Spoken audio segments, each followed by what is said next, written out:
Welcome and good afternoon from Vienna.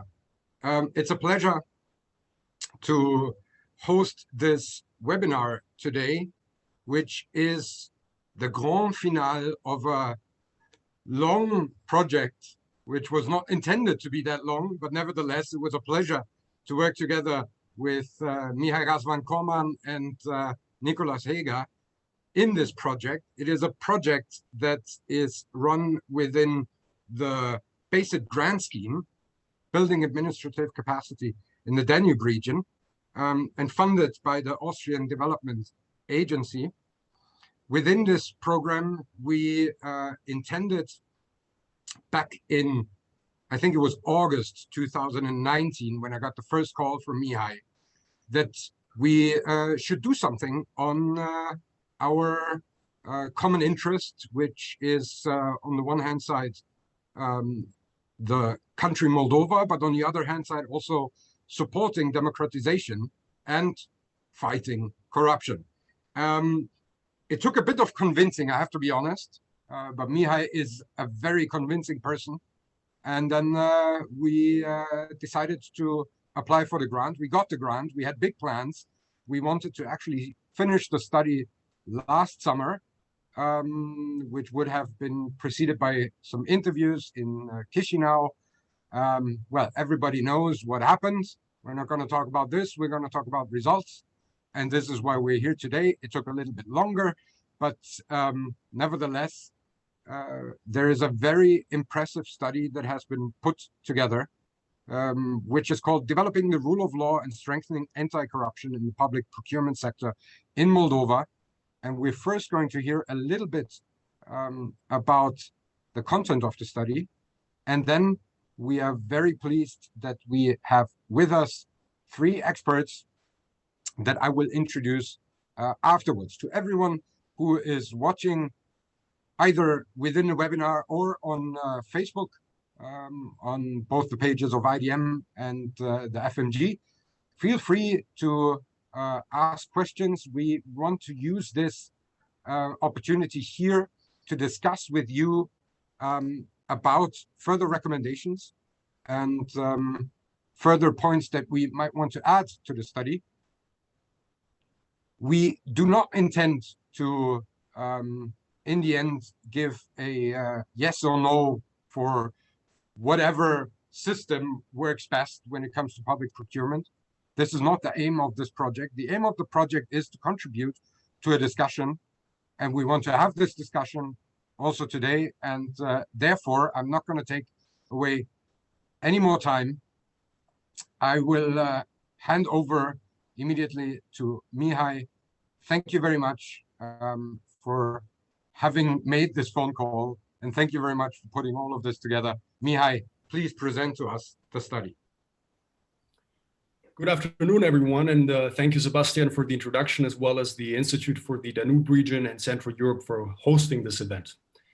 As Sebastian rightly pointed out, we started the cooperation between the Moldovan-German Forum and the IDM and the work on our study at the end of 2019.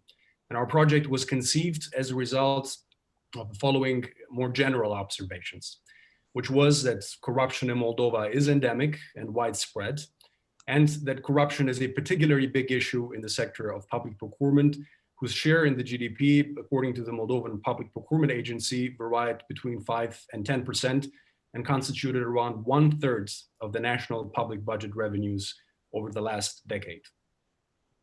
Now, the basic assumptions that we found in the academic and practitioners' debates and that we made our own were the following. First, transparency at all stages of the public procurement procedure considerably contributes to curb risks for corruption. And second, reduced levels of corruption significantly help improving the business and investment climate in a country, which in turn leads to an increased inflow of foreign direct investments, a factor that, as you all know, is of particular importance for Moldova. Also, lower levels of corruption generate a competition-based, thriving, and prosperity-generating market economy. And finally, all of the above contribute to attaining the United Nations Sustainable Development Goals, which aim at eliminating poverty, as well as improving education, well-being, and infrastructure around the world. Now, in order to achieve this precious state, where public procurement procedures are transparent and therefore less susceptible to corruption, the EU, its member states, and international organizations have focused on e-governance, or in the sector of public procurement, e-procurement, as the new panacea of public, economic, and social policies of the 21st century. As a consequence, a growing number of studies has focused on the prerequisites that ensure the proper functioning of e-procurement systems. M-Tender, the procurement system in Moldova, is no exception. The aim of our study is to build on these evaluations and, given high-speed developments in the area of e-procurement in Moldova, to provide a more recent account of the opportunities of M-Tender and the existing legal and technical challenges for its implementation in practice. For this purpose, we conducted desk research synthesizing national and international studies and 22 semi-structured stakeholder interviews with the most of today's participants, including the EBRD, the Ministry of Finance in Moldova, the Public Procurement Agency, the EU, international national experts, and 8 economic operators that use M-Tender to varying degrees, with the aim to bring in their hands-on practical experience. Now, before pointing out some of our findings, I would like to make one preliminary remark, given more recent events that started to unfold after we began our project. Ongoing negotiations between the Ministry of Finance and the EU delegation on one hand, and European dynamics on the other hand, regarding the future of M-Tender have neither been among the reasons to start our project, nor have they influenced it during its implementation phase. The results of our study, although having gained particular relevance by above-mentioned negotiations, are the result of independent and impartial research. And our research neither takes sides nor engages in apportionment of blame, but aims to critically discuss how the benefits of e-procurement can be maximized for the business community in Moldova. As regards our main findings, I would like to limit myself to 5 following points. First, the overwhelming majority of interviewees acknowledged that M-Tender has significantly contributed to increasing transparency in public procurement procedures. It has made tender participation easier, both in terms of time and financial resources, and enhanced the accountability of public contracting. This finding is confirmed by a survey conducted by Open Contracting Partnership, according to which over 70% of both contracting authorities and businesses consider M-Tender useful for their work. These subjective responses are also backed up by the fact that M-Tender Pilot Phase 2 of 2019 is compliant with the 2013 e-procurement Golden Book and ETEG recommendations for effective public e-procurement. Second, despite these considerable achievements, we observed outstanding issues with regard to the implementation of M-Tender. Notwithstanding tremendous legislative approximation efforts, we found, as previous studies on this matter, that convergence of Moldovan legislation in the area of public procurement with EU standards remains an unfinished business.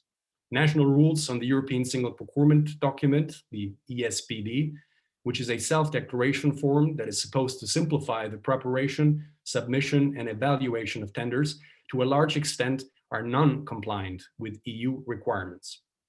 Questionable exceptions in the national public procurement law for the use of M-Tender as regards certain types of public purchases have been adopted. And moreover, significant incoherences between the primary and secondary framework exist. These are just some examples giving testimony of the fact that the national legal framework can and should be improved for economic operators. Currently, these outstanding legal issues hamper M-Tender to unfold the full potential of its technical functionalities. Third, although M-Tender has implemented an ESPD as a dematerialized and automated digital service, which is compliant with relevant EU requirements and EU interoperability rules, economic operators complain that its usage is possible only in paper form. It has to be manually completed, signed, and uploaded into the system, which obviously is time-consuming and goes against the ratio of the ESPD. Moreover, economic operators have reported that uploaded public procurement documents in PDF format are not machine readable. Fourth, Although at central data unit level, technical scoring is available, including lowest price, lowest cost, best quality price ratio, and best quality cost ratio, almost all interviewed economic operators, which are frequently users of the system, have harshly criticized that mTender evaluates public procurement procedures based purely on the price factor. They argue, moreover, that this situation significantly restricts the margin for negotiation with the contracting authorities and oftentimes leads to arbitrary and non-uniform price setting practices. And last but not least, an advanced business intelligence module that contains an automated detection mechanism of fraud and corruption risks is missing as much as a preventive data-driven control tool that is based on automated risk indicators. And while such tools have never been conceived as being part of the mTender project, the absence of such red flag detectors is particularly significant given that economic operators regularly express a deep-rooted mistrust vis-à-vis contracting authorities and public institutions in general. Now, these 5 observations raise, in my view, broader, arguably provocative questions that are intentionally formulated as such to provide food for our discussion today, and which we hope to fruitfully use for finalizing our study. We observed throughout the interviews which we conducted a gap between those who are emphasizing the enormous technical capacity of mTender in general and those that point to existing implementation challenges in practice, a gap that at times we found difficult to bridge. Can this gap be explained by potential difficulties that might appear when certain best practices that have worked well elsewhere are transferred to a country with specific local conditions? Or is this gap best explained by precisely these specific local conditions? In other words, can even the best practices in the world help if institutional challenges on the ground hamper their implementation? Or maybe is it all of the above? We have identified more issues, but I will stop here and I'm looking forward to the interventions of our panelists and the subsequent Q&As/comment section. Thank you very much for your attention. Mihai, thank you very much. As you have mentioned, you in the course of that study, you had 22 interviews. The study is a rough 50 pages long. It's a really comprehensive document, and we want to discuss this now, especially also with the second contributor, main contributor to that study, Nicholas Heger.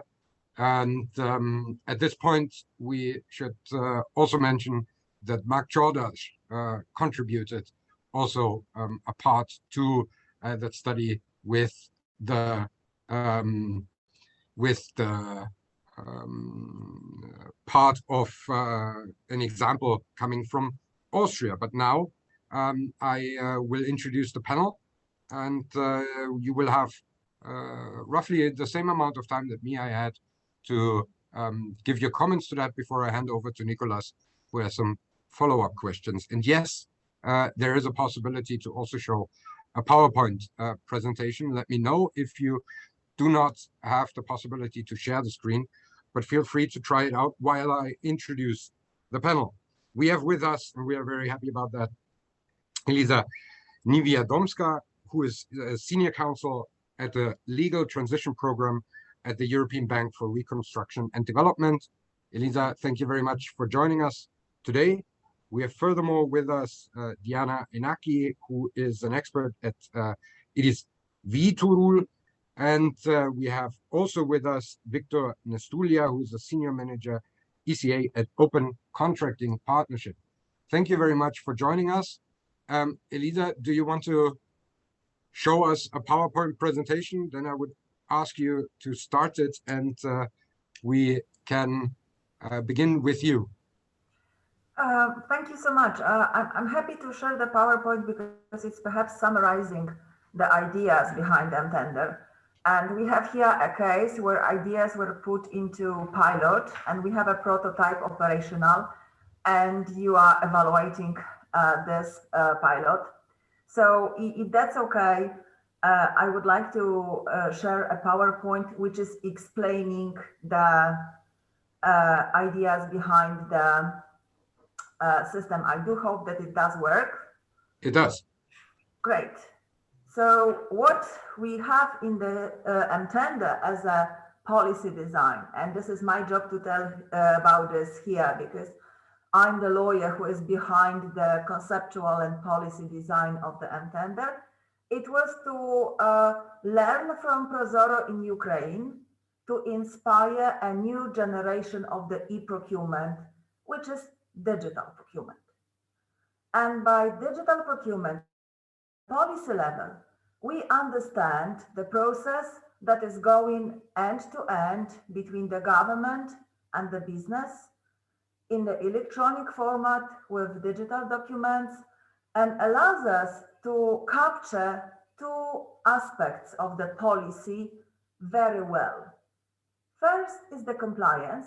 So we look at digitalization and digital data as a method to improve compliance for standard user. And we look at the digitalization as a way to improve the performance of the public procurement system for the government. And this is the result, and this objective is a result of a bunch of findings we have collected working along across the region. I am based in London, as you see behind on my background screen, but I work with almost 40 countries from Central Europe to Central Asia and now North Africa. So everywhere, honestly, we have the same problem.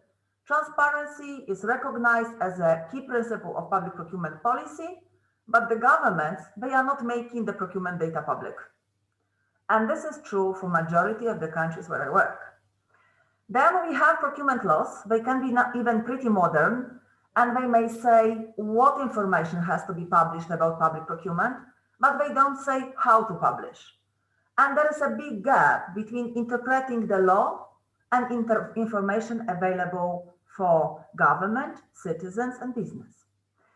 And finally, we have a case, and this is true also for EU member states, that governments may have new procurement laws, they may have e-procurement systems, but they actually don't have accessible public procurement data. And this is mainly the reason they don't want to make it public, because they don't have it. And this is the reason why BI is being an achievement and why Prozoro BI in Ukraine is making such a spectacular global career. And finally, people complain the procurement systems are difficult to use and require a lot of user training, and government can't afford to train every single public procurement officer. Even in Moldova, we have roughly 3,000 contracting entities. So a training program to bring a starter as a procurement officer to the proficiency required for delivering this function, it's a 2 years process and a lot of money. So this is what we have tried to take into account. And also we were informed that the procurement reform is challenging because everyone has to deal with it and everyone has a problem about that. The government, because they have to spend the money on system, contracting authorities, because they need to learn the new ways. So change management is pretty hard. And finally, business finds it even more difficult because the communication about the reform is sometimes not entirely clear. And we wanted to make sure that the ideas that we bring to the Mtender, they are absolutely clear. And they can be put on the case as three steps. First, about how much transparency we need and how much value for money we want. And these are not excluding questions. They are supporting questions. And we have built the concept around understanding that public procurement is a pyramid. At the very bottom, we have micro contracts where a lot of money is spent and no one cares about this because no one sees it. But when you look at the government spending, at this bottom of the pyramid, you have sometimes 60% of the budget overall, which is enormous amount. And then we have procurement rules, which are specifying competition principles, transparency principles, and when we move to the high value, which is covered by the EU directives or the agreement on government procurement of the World Trade Organization, we have more specific transparency, competition, and non-discrimination requirements. And when it takes us to having a flexible solution. And this flexible solution should be able to work on micro, small, and high value level with different types of contracts, and should be able to cater to different needs of big and small buyers and big and small suppliers. So what we have learned working in the region and what we try to apply in tender, these are the three statements that I would like to highlight here as a comment to what Michali told you about his findings. First thing that we really see that procurement reform, so policy message, digitalization agenda and open data agenda, they are separated in the governments when they should be united. And if you will look at how lucky we were in Moldova, we were so lucky because the digitalization agenda in Moldova is pretty well developed. There is plenty of e-government services. And when we were starting to work on tender, we had most of them ready there just to integrate. Second thing is something that Victor will be talking about, so I'm going to skip it. But what we have learned that government should be ambitious regarding public procurement data, because ambition to have public procurement data is not dependent on the policy differences or on the level of digitalization. You can have it really decent regardless whether you have end-to-end Korean style or Chilean style e-procurement system or you don't have it. You just need to want it. And finally, what we have learned a very simple truth, which policy lawyers like me, they don't notice until does make a difference for the project. It is that open government thinking, so involving civil society, involving end users into transparency discussion, into accountability discussion, does make a difference for the entire reform project. But what is at the bottom of the success of the reform project? It is mainly making the buying process easy. So we have to accept that e-procurement doesn't make any difference from shopping online for your own pair of shoes. It just has to add you a layer of compliance requirements that you may not even know about, but you have to fulfill them. So the best approach would be to have a digital framework and workflows that have all compliance requirements built inside. So as a procurement buyer, you don't have to know all the rules and you are protected from making mistakes, but compliance built in the system. And this is something what we tried in Moldova. And the last bit of picture perhaps comes from this roadmap as you hear. This is a roadmap we have adopted from the World Bank.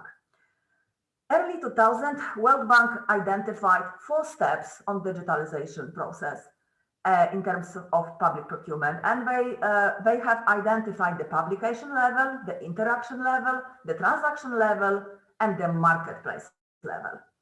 And original teaching by the IFIs was you have to climb the steps.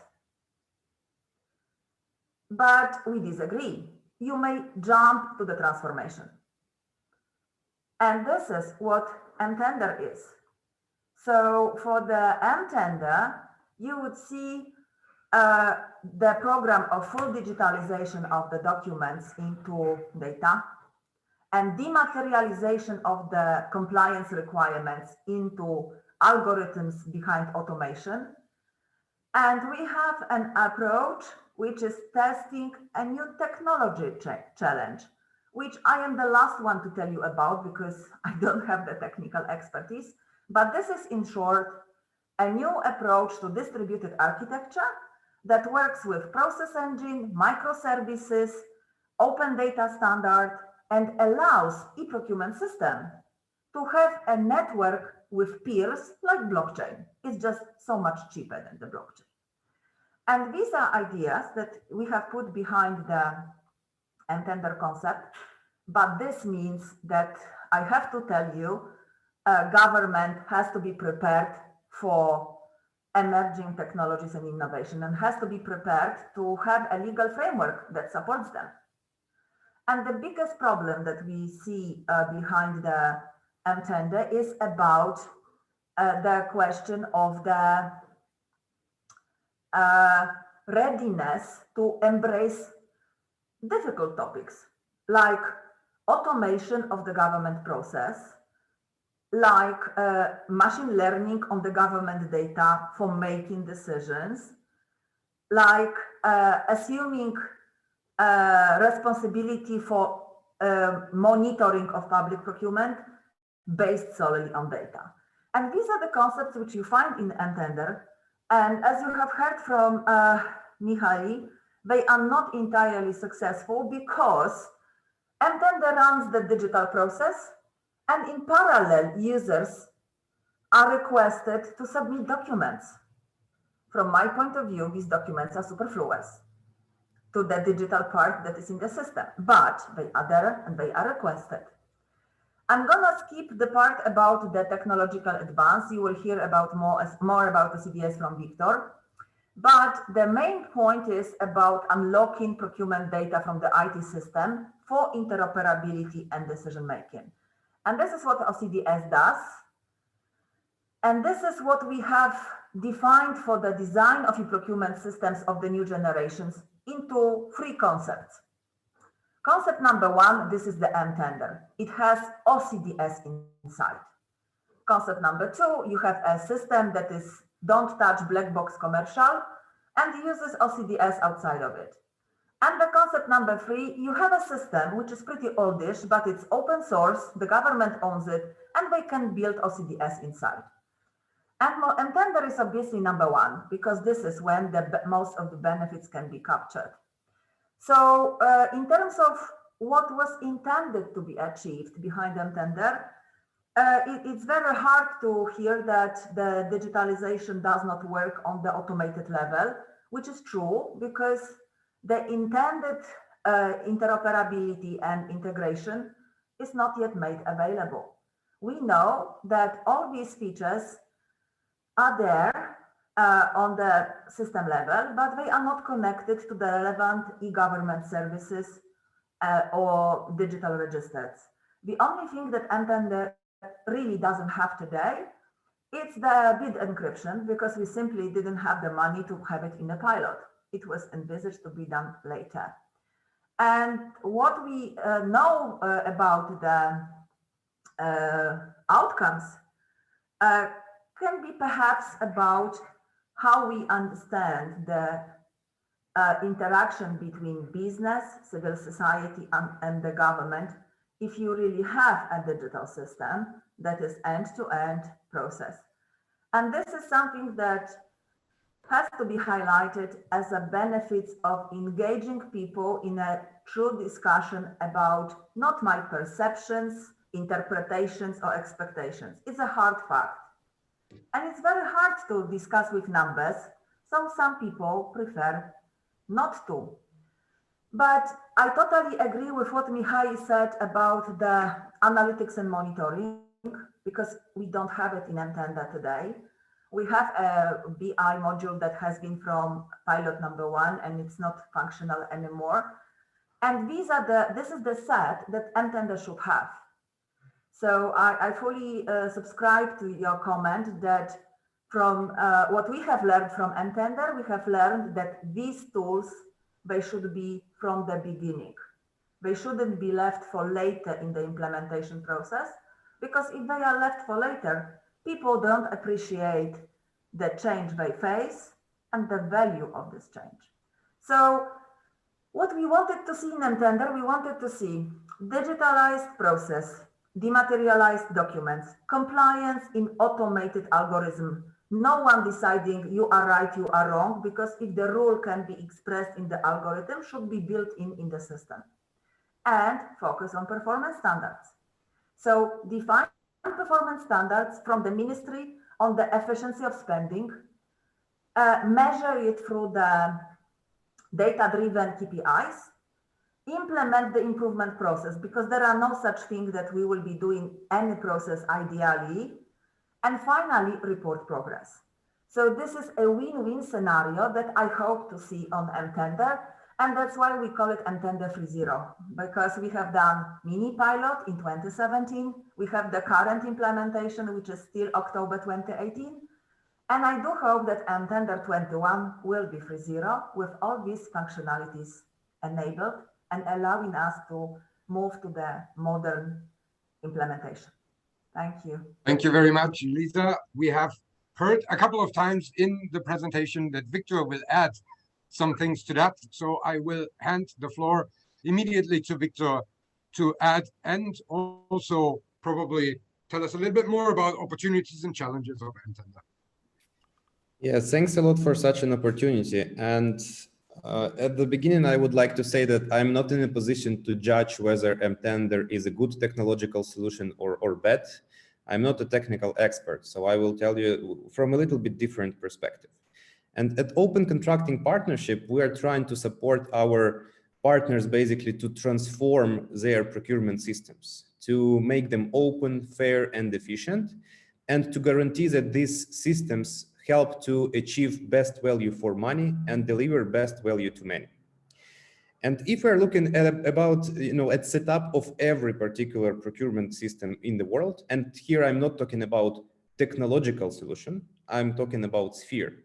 There are several main components, and today in the beginning, Mihai actually mentioned them. It's important to think about institutions. It's important to think about legal framework, and it's important to think about technology. When we are discussing mTender constraints, I guess we have to focus on technology, because institutions and legal framework are beyond this technology. And when we're saying that, for example, certain procedures are not covered by mTender because legal framework does not oblige procuring entity to conduct these procedures through the system, it's not a problem of mTender. It's a problem and the challenge, basically, of the legal framework and the challenge of businesses and civil society who might, miss an opportunity and who might receive less good works and services for money. So whether this transformation in Moldova happened, whether system became open, fair, and efficient. From the perspective of Open Contracting Partnership, I can say that, partly, not fully, but it became really open. And for example, the assessment of transparent public procurement rating says that Moldovan legal framework is really open. If we will check technology, if we will check how much data is published from mTender, then mTender is much bigger than, for example, Prozoro. Like in Prozoro, very well-known Ukrainian fully transparent system, it's published about 200 data items per procedure. mTender published about 700 data items per procedure. So, in terms of openness, it's more or less okay, but still there are some challenges, on, for example, contracting stages. But I would like to give you one, I would say, a very good example which demonstrates challenges of Moldovan procurement sphere. So I heard a lot of discussions that mTender could not, run many lots, and there are some agencies which demand 1,400 lots or 700 lots. So actually, there is one procedure, and there are many procedures of 500 plus lots in mTender, but there is one which provides a clear example what is wrong in Moldovan public procurement sphere in general. So a tender for 691 lots, and I will send a link to this tender in the chat to all the participants. So 691 lots, the total estimated value of this tender is 65,000 euro only. The average lot value of this tender is 94 euros.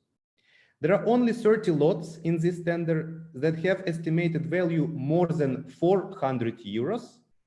Most lots are between 95 to 200 euros estimated value. there are 133 lots in this tender, which with estimated value less than 10 euros. And there are 15 lots in this particular tender with estimated value less than 50 euro cents. Is it good for procurement sphere? Is it good for buyers? Is it good for bidders? Is it good for citizens? I can for sure say that it's not, because it creates an additional workload for buyers.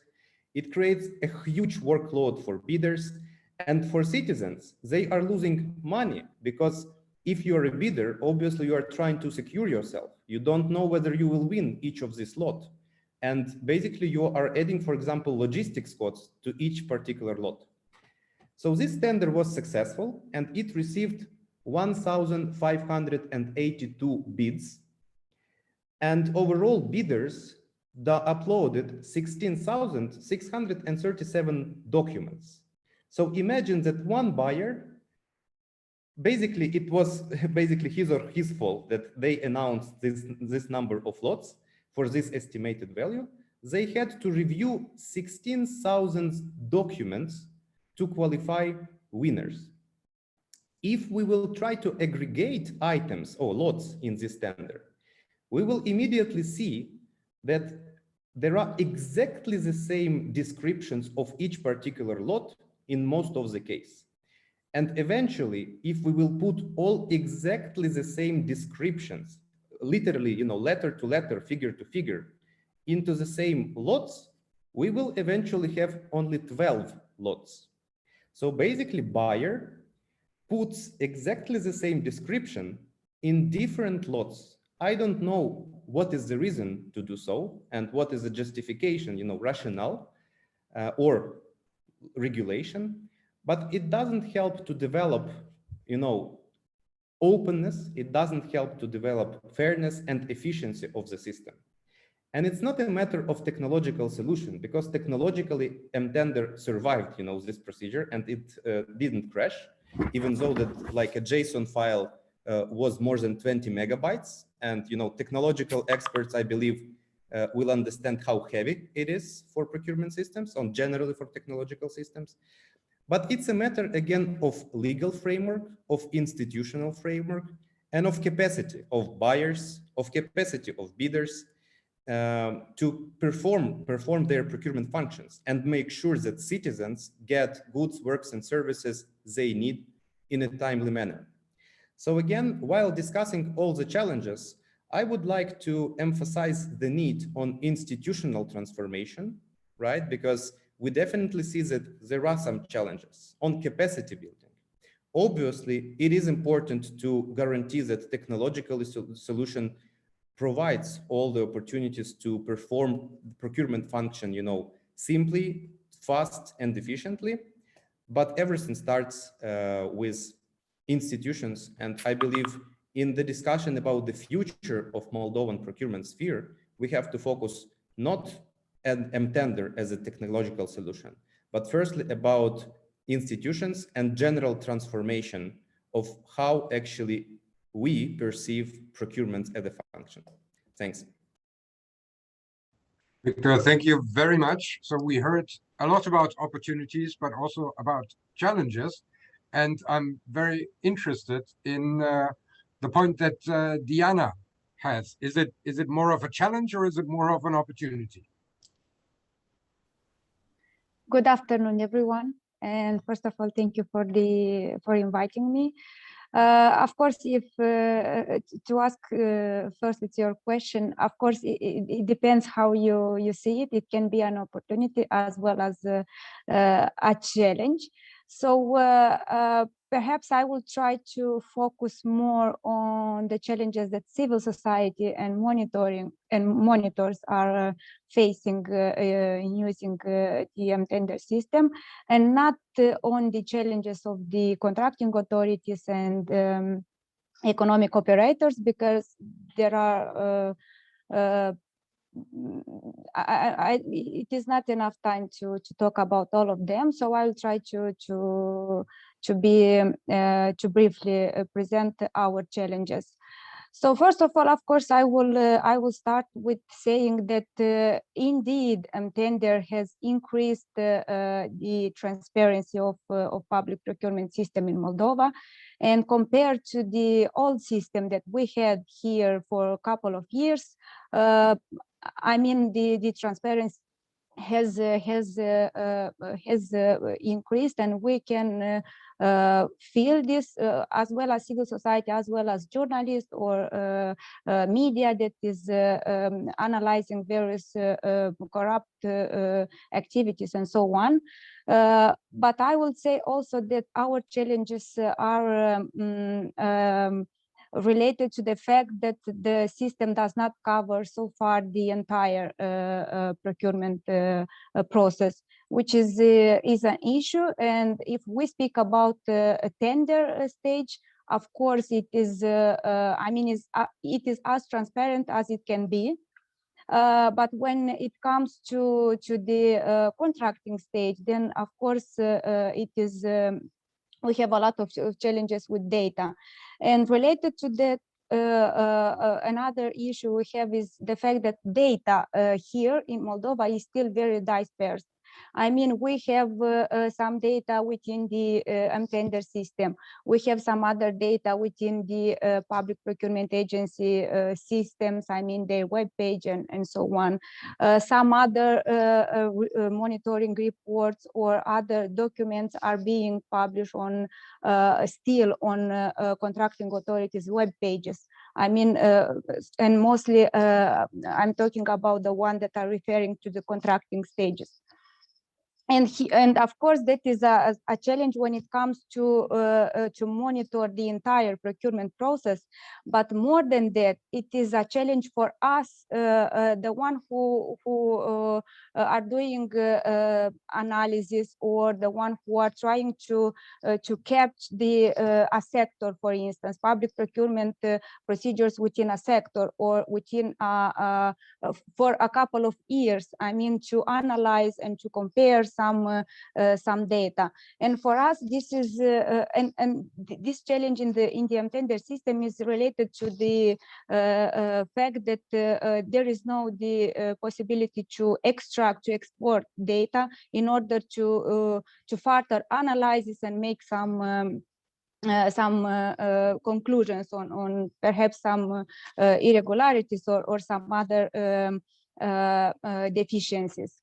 And also, I'd like to mention that what is also challenging for contracting authorities and also economic operators is the fact that when we discuss with them, they are saying that because of that technical issues and inconsistencies with the legal framework, some of the companies, some of the economic operators that used to be active in public procurement previously, they don't want anymore to be active now because it is more difficult.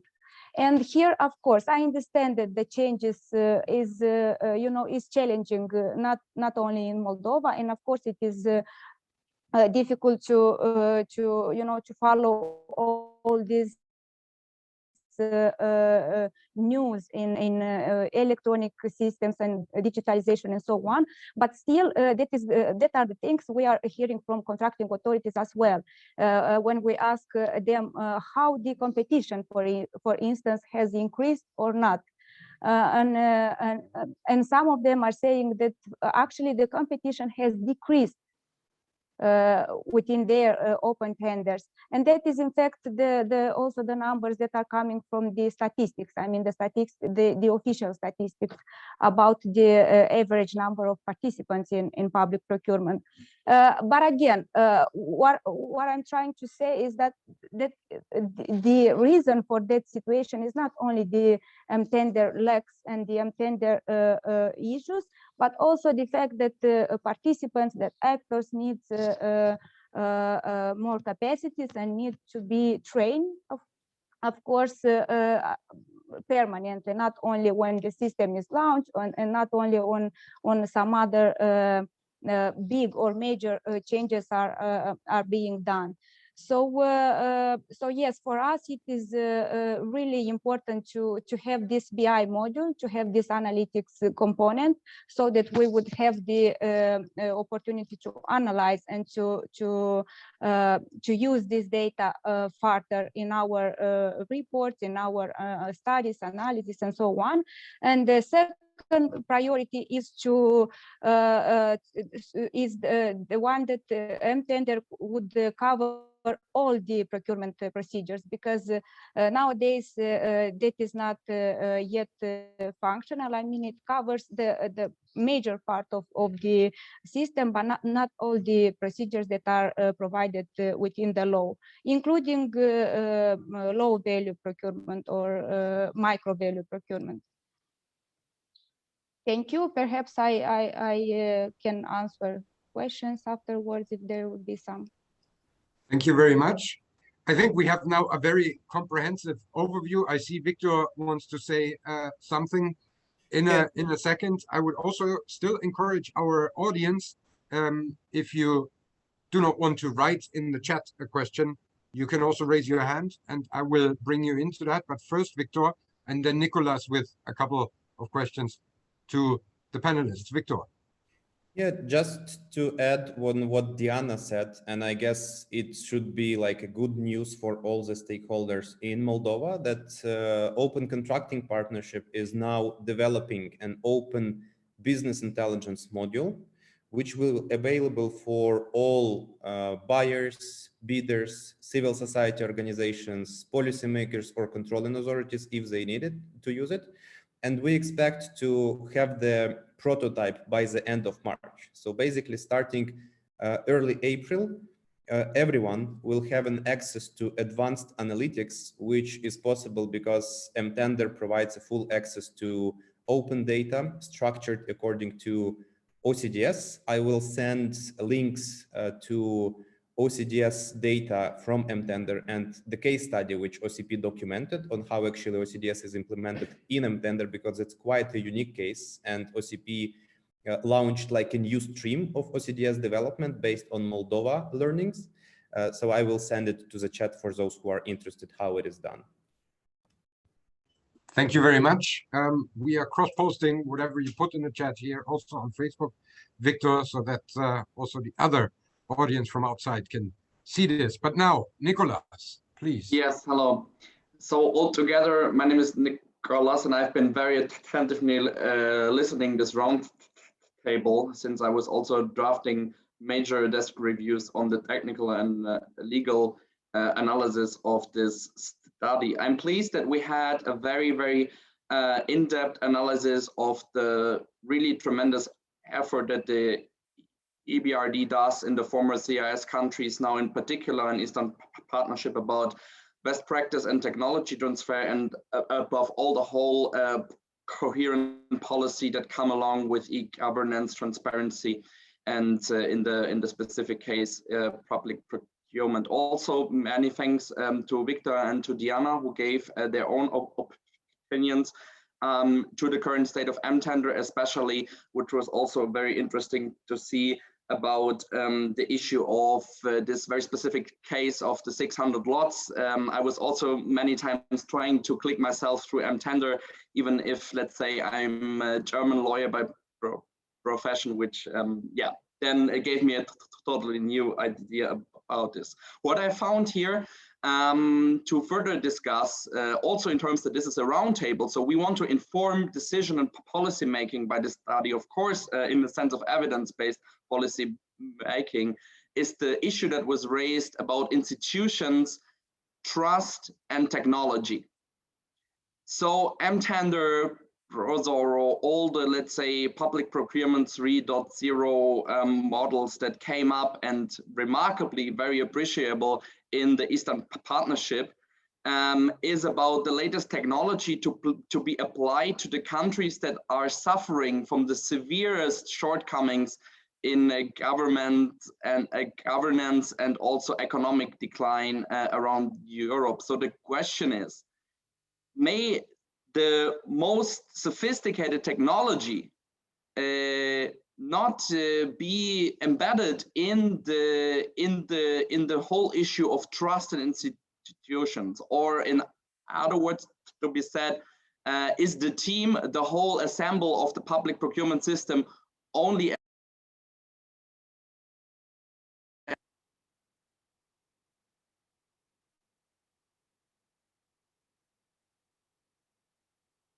I'm very sorry, I just dropped out. Okay, so but this leads me to make my question more narrow now. So the relationship of technology and trust and institutions. So is the system, is the technology only as good as efficient as it is the framework conditions in the country of Moldova, in the relationship of the citizens and their trust or mistrust in institutions? This is a question. Probably I would forward to Elisa now.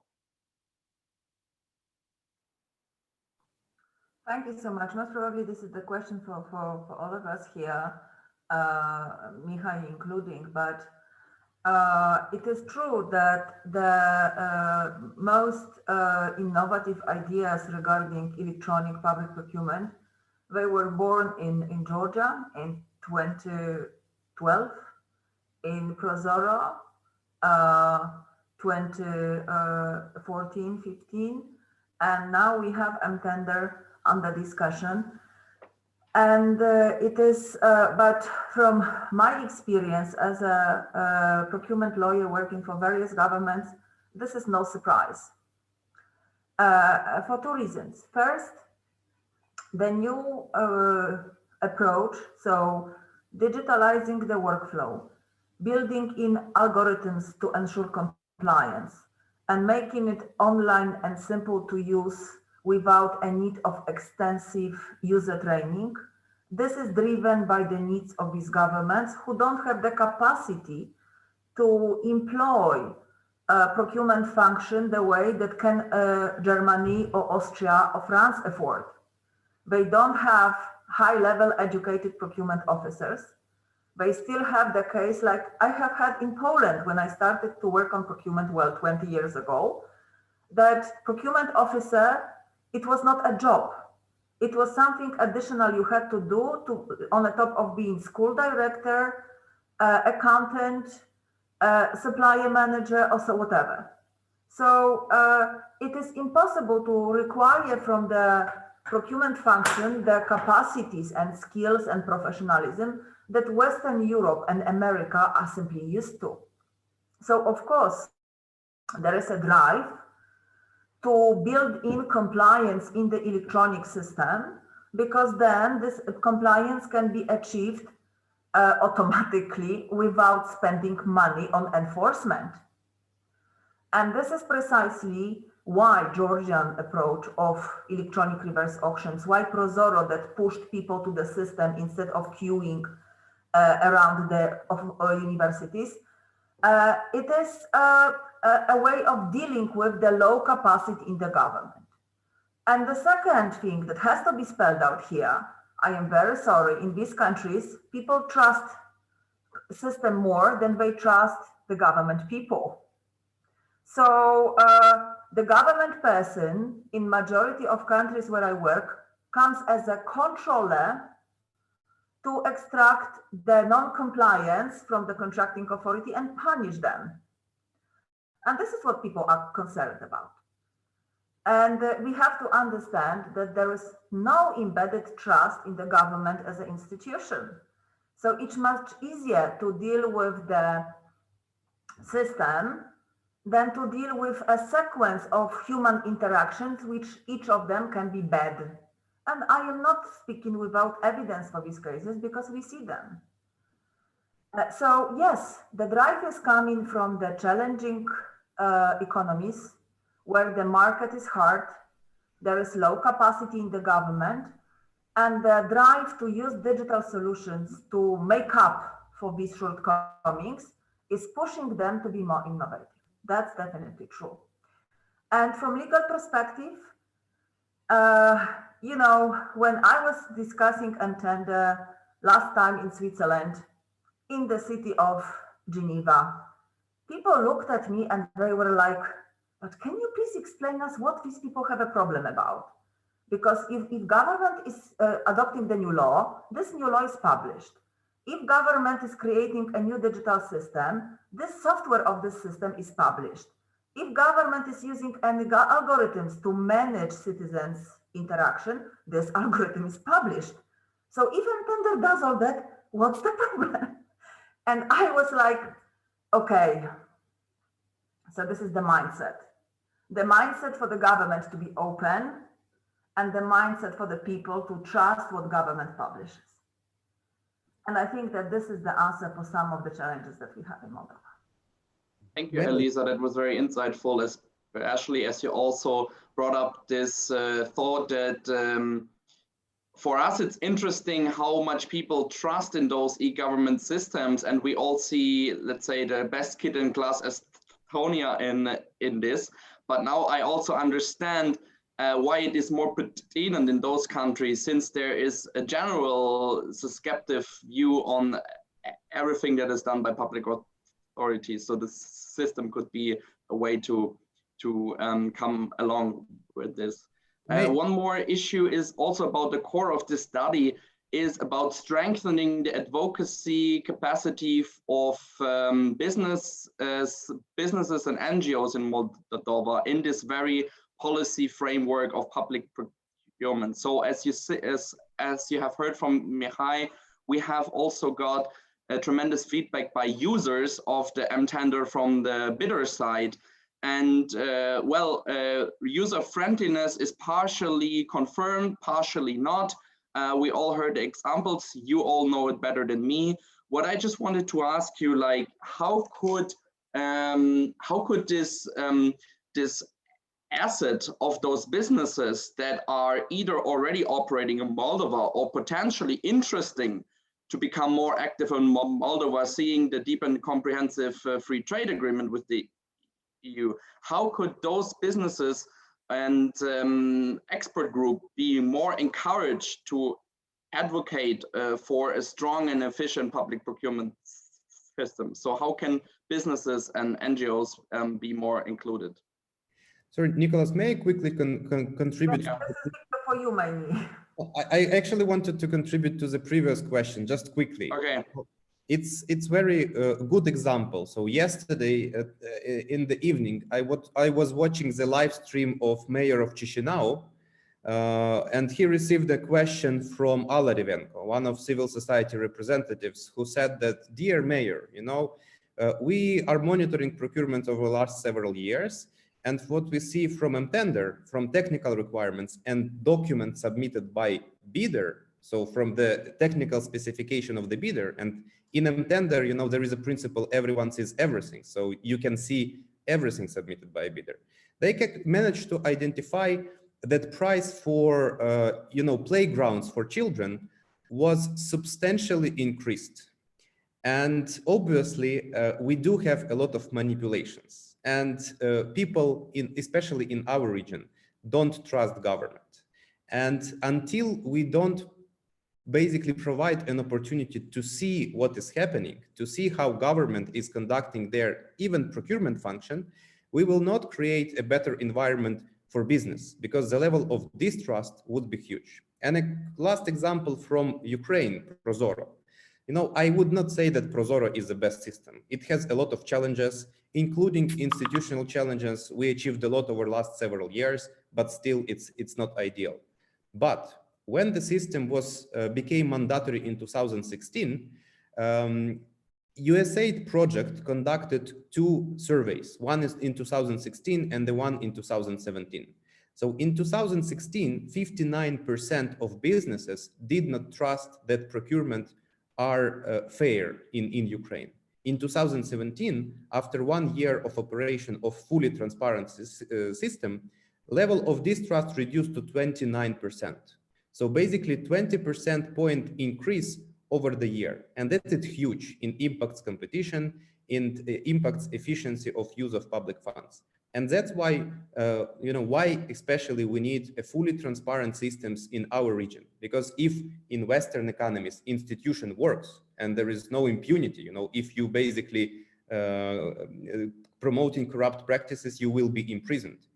In our realities, we are still fighting for that. And until we build strong institutions, we have to empower civil society with maximum transparency, access to data, and opportunity to monitor how government is performing its function. Thanks. Thanks.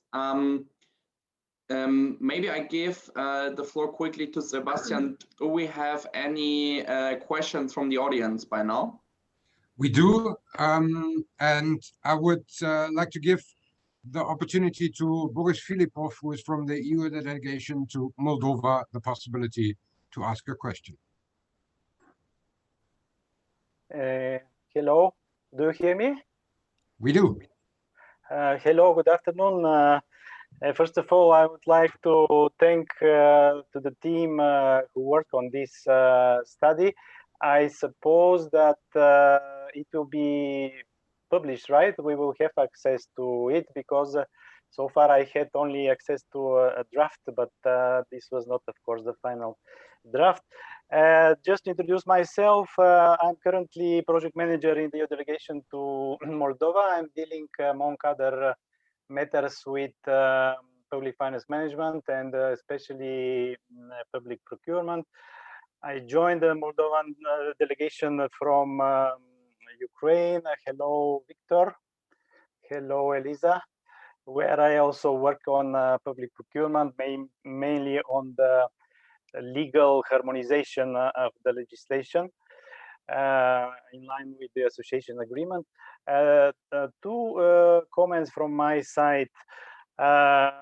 I wouldn't praise so much the electronic systems and the approach to somehow ensure automatic compliance, because a part of, for instance, what is done under the system, there are many possibilities for wrongdoing outside it. Problems may be created even at the stage of drafting the technical specifications or at the contracting, in the contracting phase. Victor, you will remember that that in Ukraine we had several projects with the civil society, and the experts were detecting the problems, but then the problem was that nothing happened. Those who didn't comply with the legislation, they were not punished. And then I don't know how the situation is now, but then if there is no punishment from wrongdoings, everybody have the temptation to repeat again and again these wrongdoings. So of course, transparency is very important, but it cannot be seen as a panacea for solving all the problems which exist in the public procurement.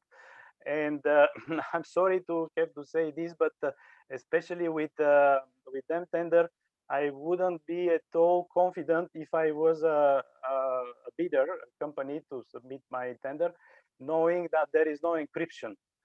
And the risk, because of the lack of encryption of the tenders, is very high. Frankly speaking, I'm wondering how this was.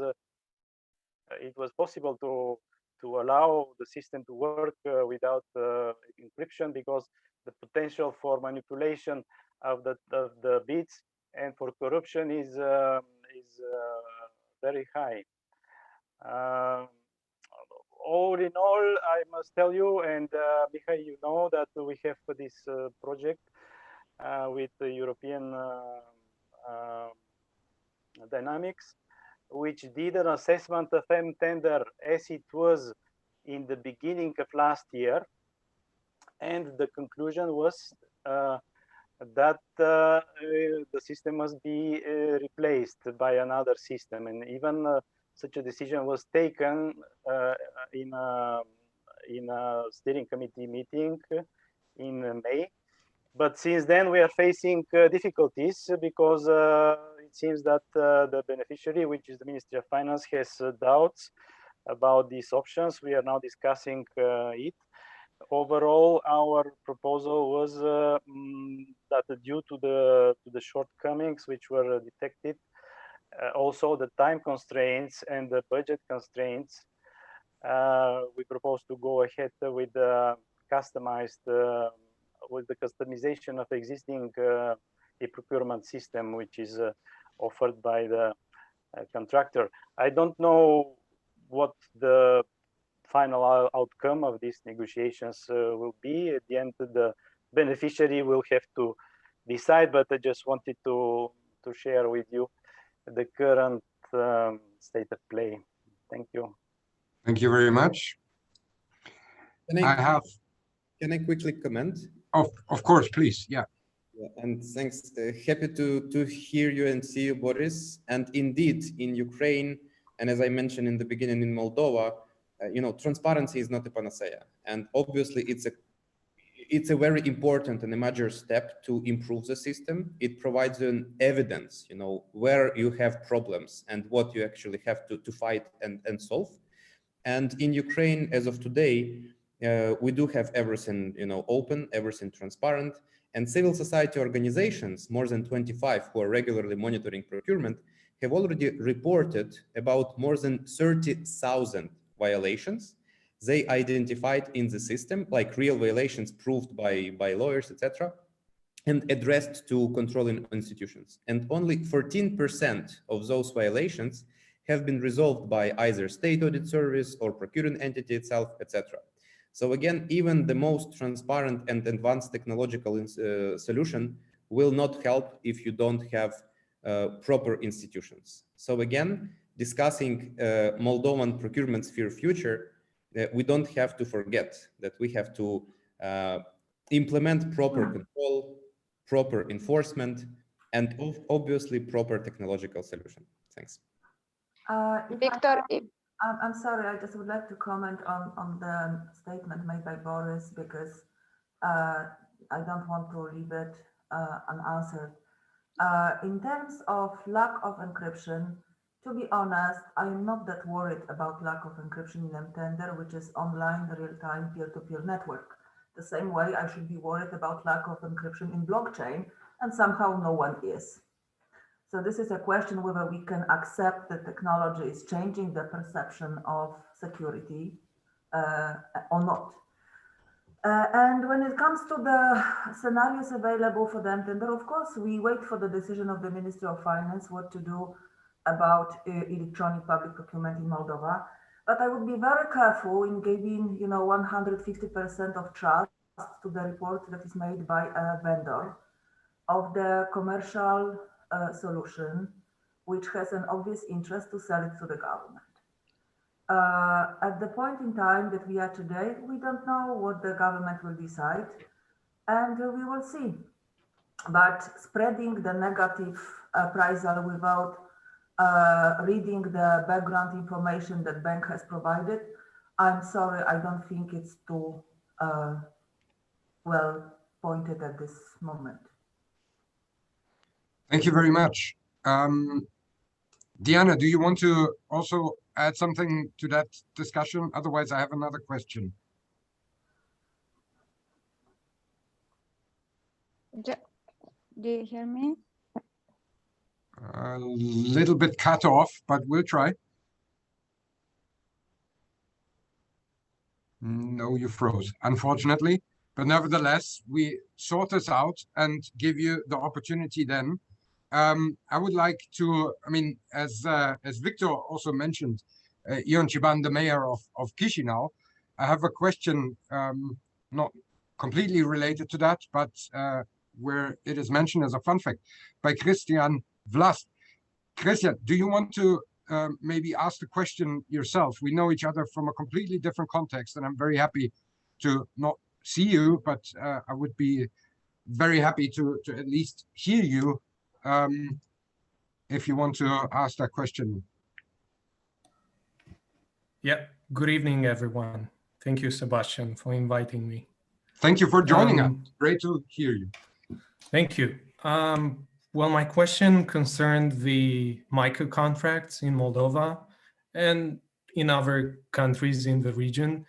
I would like to ask you if you have any other findings or additional remarks from previous experiences or previous research on whether lowering the threshold for publishing these micro contracts, for publishing them as tenders, does that bring more headaches and bureaucratic procedures, or does it really help to make the public procurement more transparent and democratized from both ways, for bidders and for public institutions?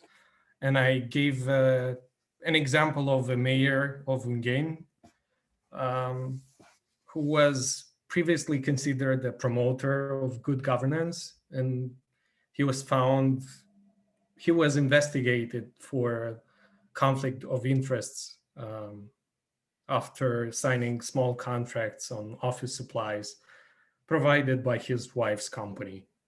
Of course, there are doubts about the independence of the public institution that investigated this conflict of interest, but there's still a lot of defrauding and frauds when it comes to small contracts, because there are many small contracts, and sometimes you have the impression that the bigger contracts are just separated just to not, so that these contracts are not eligible for as tenders. Thank you. I hope I made myself clear.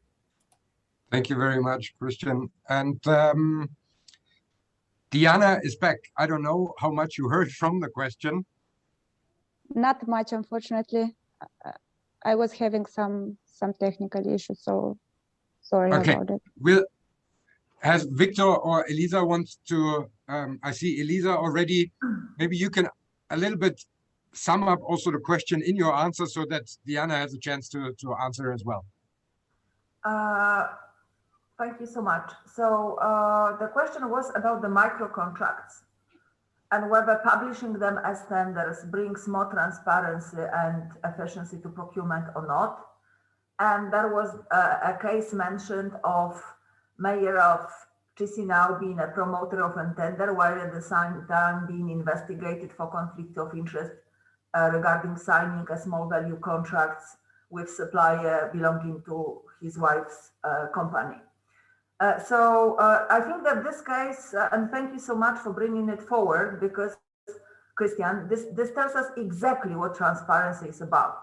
Because we have on one side a politician who says that transparency is important, and this politician would go away unpunished or unquestioned if any such thing as conflict of interest would happen when he would be purchasing goods or services from his wife's business.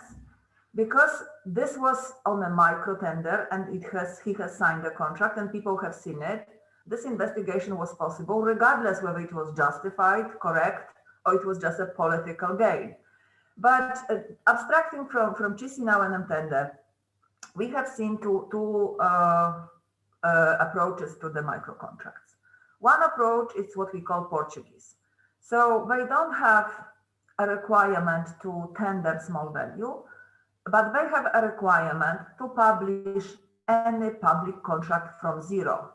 So regardless whether this is goods, services, or works, these contracts are published and they are available on the government-run portal BAS, and you can go there and find it. And if you want to investigate, you can do it. And this is where the idea was taken from for our work. And we have seen it tested in practice in Georgia, where the government in 2010 started putting to tender low-value contracts. And they told us, you know, something that sounds for Western Europe low-value contract is actually pretty attractive to local domestic supplier. And if not published on the tender, this local supplier, he would never learn about this opportunity and he would not come forward and wouldn't offer the delivery for attractive price. And I thought that this was overdoing. And then I had a chance to read an evaluation from Chile. And Chileans, they have found that on their e-procurement system, which is open to small value and micro, the government is saving money in the largest amounts on micro value contracts. So they publish them, small businesses are coming forward to deliver these contracts, they are cost efficient. So the government saves more on the SME delivering the contract than government can save when a large company is bidding for the large contract. And this built the case for me on the policy level, and we became promoter of opening micro value opportunities to transparent bidding. And I'm grateful we did it, because I wouldn't go for it unpersuaded by Chile Compra, because we went with this concept first to Tunisia. Tunisia introduced e-procurement system in 2012, but had very low intake of e-procurement generally. And we were asked to help them to promote e-procurement and such. And I remembered the Chilean case, and we thought, okay, let's try with micro value. And the micro value became a success. So people came to us saying, thank you so much for persuading government to publish these contracts, because previously we knew that we can be invited to quote, but we were never invited. They were inviting the companies they like. And after hearing this so frequently from the suppliers, we have kept it as a case, and we support the idea of having the micro value published if feasible. Because if these are not feasible, or we have the alternative means like central purchasing provided shopping by the public sector, of course, there is a presumption that centralized online shopping will be much more efficient than publishing a single tender for micro contract. But if we don't have this functioning online shopping like Italians have in Consip or Portuguese have in HPAP, perhaps publishing micro contracts is a good business strategy for local SMEs. Thank you very much. If I may add here, yes. Thank you, Elisa, for summarizing the question. And actually, Mr. Kushan is saying that it was about actually Ungheni municipality, not Chisinau. Not that Chisinau it is more transparent, but yet it was his example.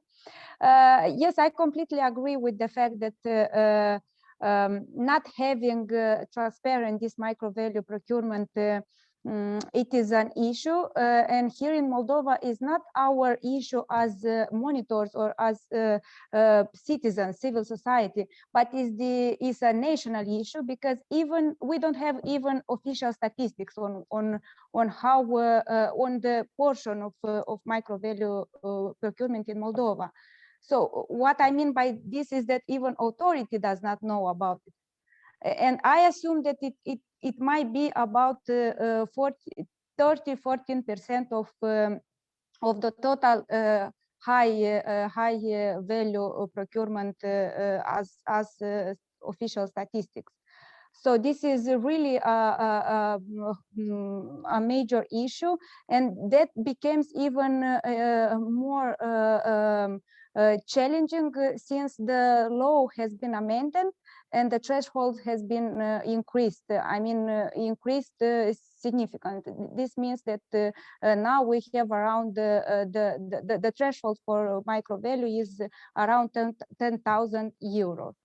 For a country as Moldova is, and which has a very decentralized procurement system, where we have around 1,000 local municipalities, is really an issue, because most of the procurement were now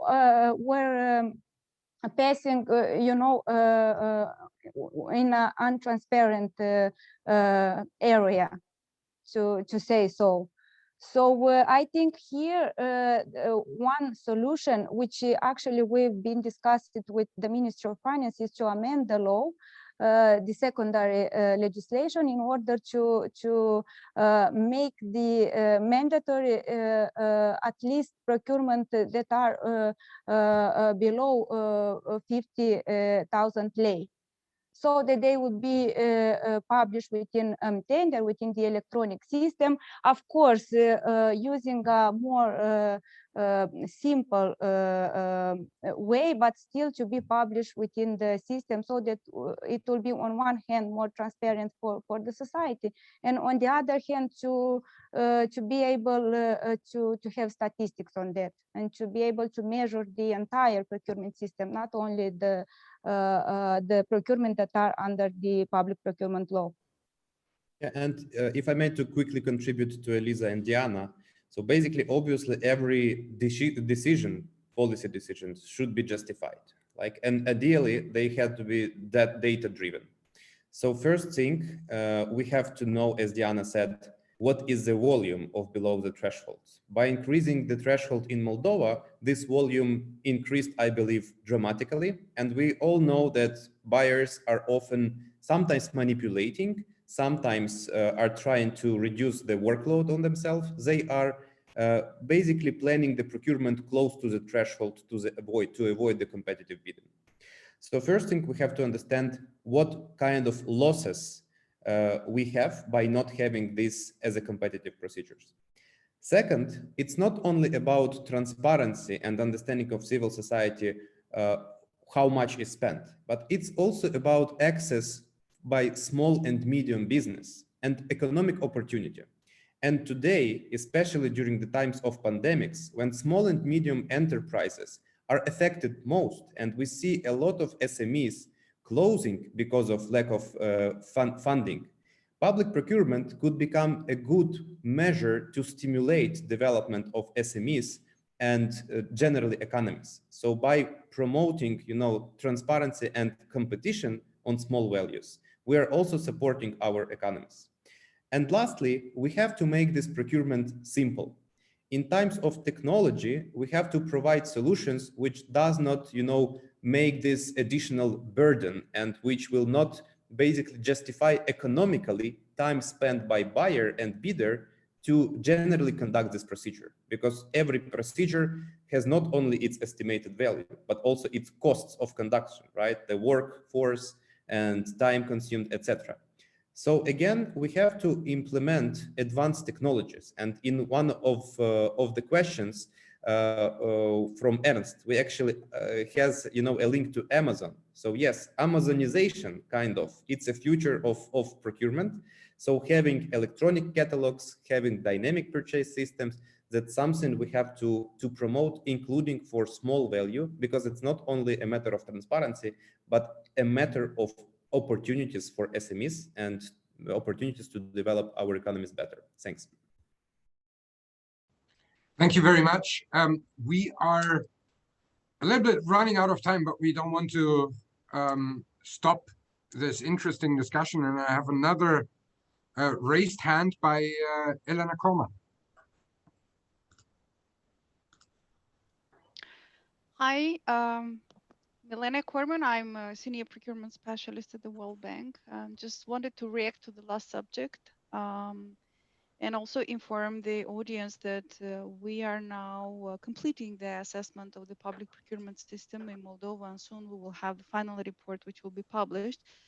But what I wanted to say that as part of this analysis of the assessment, we are also having a subcomponent or component on the data analysis of small value procurement. And I have to say that it took us as much effort as it took to conduct actually the entire assessment of the system, of the public procurement system, because the data on small value is scattered all over the institutions. We found data with Treasury, we found data with Public Procurement Agency, we had data from other institutions. So we wanted to see because nobody could give us an answer, what is the value of small value procurement? So we started analyzing the data, and we saw that we saw many cases when contracting authorities are breaking down the contract into smaller contracts to go with small value procurement regulation. We've seen many cases, so I really hope that this report will come in handy for the government to take some policy decisions. And one of our recommendations is to actually include the small value procurement into the country's electronic procurement system. Thank you very much. I have, again, Boris with a raised hand. I kindly ask you to be as brief and concise as possible, so we also have the chance that the panel says a few words. Sure. I'll be very brief. Regarding small value procurement, maybe also a look must be taken on this regulation on for small value contracts, whether it is really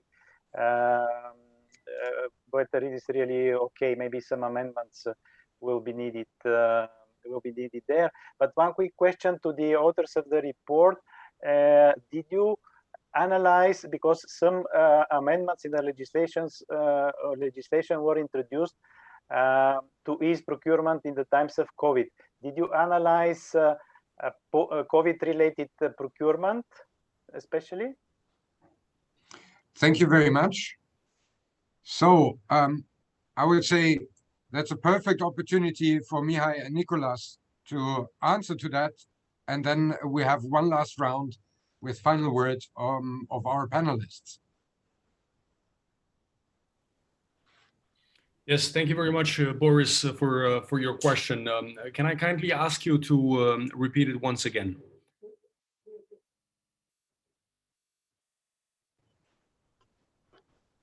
Boris, you should be able to ask the question again.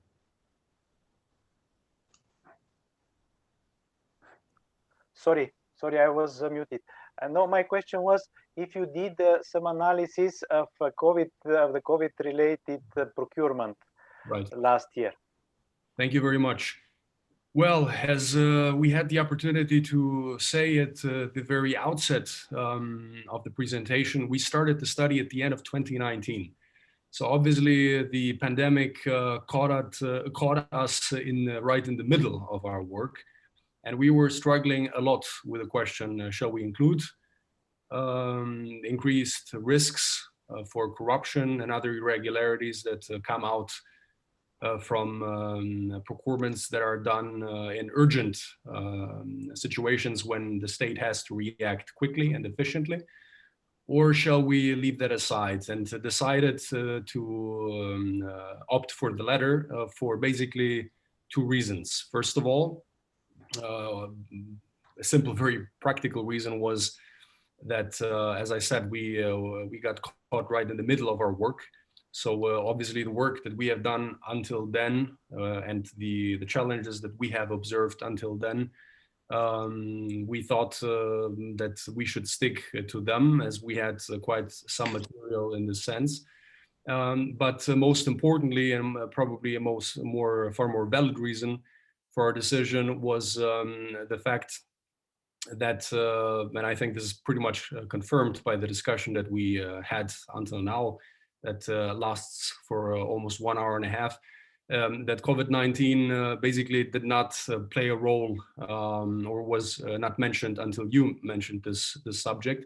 So I think the bottom line for us being that we have challenges that transcend urgent situations such as presented by the pandemic, and that will also continue to be a challenge also after the pandemic. So basically, we did not want to, on the one hand, extend the area of coverage of our study, going beyond the problems that are there.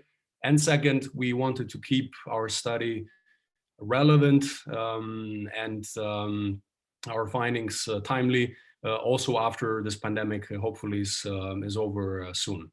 So these are basically the reasons why we decided to let it out from the study. Thank you very much. Nicolas, do you want to add? Nicolas is fine. Okay, very well. Then I would say we do one last round. Anything you would like to add as a recommendation that we have not mentioned, or anything that has still be line on your heart that you want to get out to our still quite large audience that is joining us for this discussion. We go in reverse order as in the beginning. So Diana, please.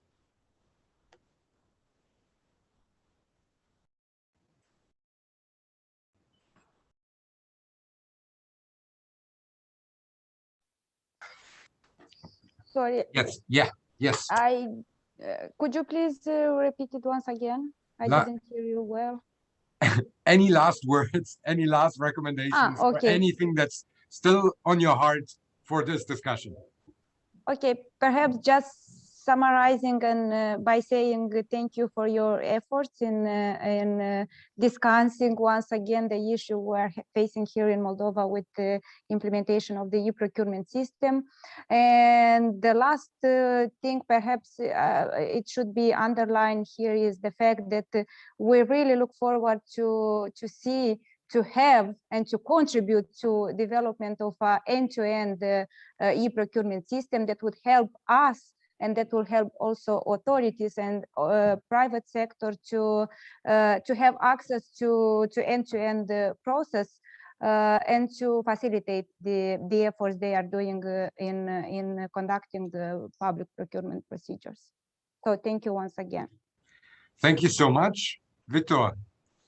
Yes, thanks. I would like to say that now we see a great window of opportunity to actually continue the reform or even, complete the reform. We see a great openness of the Ministry of Finance. And for example, their recent publication and the request of civil society organizations to cooperate with the ministry and to promote initiatives focused on better transparency, integrity, and efficiency of the system shows that we have actually a good momentum. We, as open contracting partnership, I cannot again judge M-Tender technically, but we will be supporting Moldova in unlocking all the data potential that M-Tender has, and M-Tender currently has one of the most basically broad OCDS publications in the world. So as I said, we will be launching business intelligence by the end of the March. And in April, we are launching our innovation challenge to support development of IT tools, which will consume OCDS data from M-Tender to support civil society, buyers, and bidders with services they need to improve their procurement functions. And hopefully, all of this will help to solve some of the challenges that stakeholders faces. And ideally, we expect that Moldova will really get technological solution which helps to perform procurement function best. And lastly, never forget about institutions. Start with the institutions. Thank you so much, Victor. And last but not least, Elisa.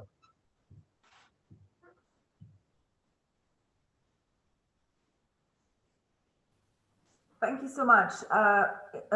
As we wanted to be true to the word that we have said about making sure that government publishes the system it uses, what I wanted to share in the last words is the M-Tender GitHub.